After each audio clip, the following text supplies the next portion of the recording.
One evening, I left the office with a colleague, a white lawyer I worked with previously. We were on the sidewalk headed toward the train station. No words were exchanged. She walked ahead of me. Usually, I'm a fast walker, but on this occasion, I found myself walking at a slower pace than usual. I was trying to stay behind her. You see, I recall the times she did not use my name in her communication, and the times she seemed to have denied my presence. I didn't want to make eye contact, and I certainly did not want to have a conversation. My legs felt trapped in a slow pattern of movement. I saw others walking past us. The slow pace became uncomfortable for me, and that seemed to have snapped me out of it. I began to challenge those initial thoughts. What are you doing? Why are you so afraid to pass her? I could find no valid reason to justify my slow pace. I made a decision. I held my shoulders back, put my chin up, picked up my pace, and I walked past her.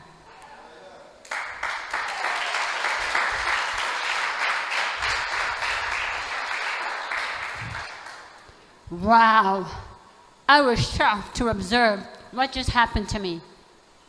That was my first realization of how racial discriminatory treatment crept into my mental space without me even realizing it. Did you know that if you have experienced years of discrimination, you still carry each of those encounters in your mind, in your memory, and in your emotions? They might have become your focus. They're the basis for the decisions you make and how you view yourself. Did you know that 40% of medical students believe that black patients feel less pain than white patients? Out of 1,000 indigenous infants, 484 are affected with respiratory infections compared to 27% of white infants. Among black males 20 years of age and older, 68.1% are least likely to participate in the labor force. If you fall into any of these categories, you can relate to what I'm saying. As government workers, we handle the welfare of the people. As healthcare professionals, we solve some of life's most complex challenges. And as educators, we prepare future generations. Together, we create hope. However, within the walls of government, healthcare, and education lies a silent enemy, one that lurks in the boardroom, emergency rooms, and hallways. Decision makers are often unaware of the truth behind the silence, forcing some into isolation, leaving them feeling powerless, unworthy, and ashamed. I began to observe the years of discrimination I encountered in the workplace. The microaggressions were subtle enough to only single me out, but strong enough to make me doubt me. If you can carry one thing with you throughout your life, let it be hope. Know that with hope, you are stronger than any obstacle that comes your way.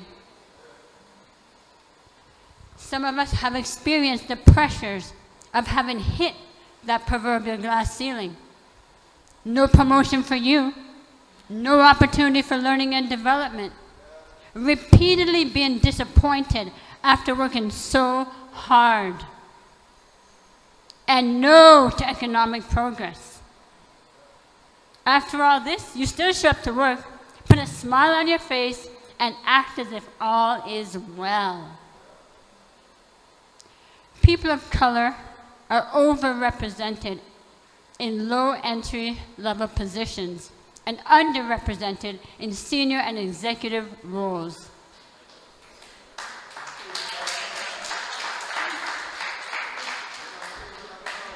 Believe that you're on the right path for your life. Know that behind every struggle, there is a victory. We sometimes look for a logical reason, some reason to justify why one person would choose to dehumanize another. Have you looked for someone to blame? No one alive has created this worldwide discriminatory treatment toward race. However, by working in our institutions without open conversations to understand one another, we continue to uphold systemic racism. I challenge you to look differently at your experiences. In high school, a classmate asked me, "What color is your tongue?" "Of course, the same color as yours," I answered. Looking back, it clearly makes me chuckle to see how silly that question was. To turn the tide of history, you and I must see our experiences through a different lens, a lens that will position you in a higher position than you currently see yourself. What is your silliest memory with discrimination?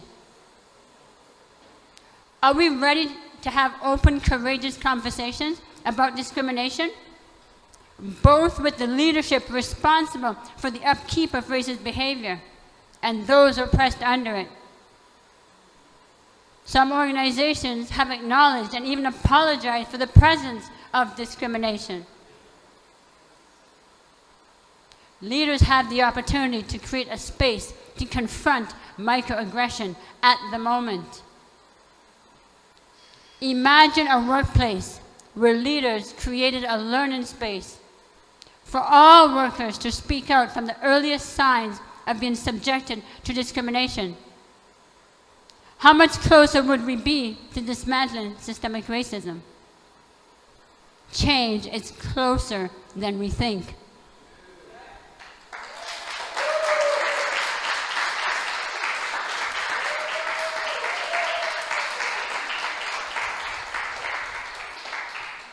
Imagine a workplace where all leaders and all staff took one small step daily to improve themselves or do something to improve another. I leave you with this. Will you choose to change, even if your circumstances don't change? I chose to improve me and help others along the way. I embraced my journey to self-discovery, pursued my dream, became comfortable with discomfort, and confronted my fears. I put in the work. I gave when I didn't feel I was receiving anything in return.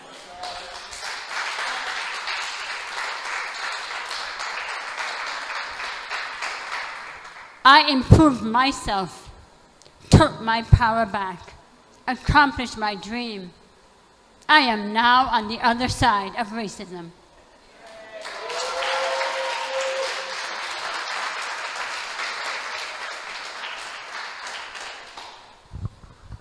To those responsible for the upkeep of racist behavior, will you choose to embrace our differences with empathy? And to those carrying the burdens of discrimination, what is your silliest memory with racism? Racism is a condition of the heart. Thank you.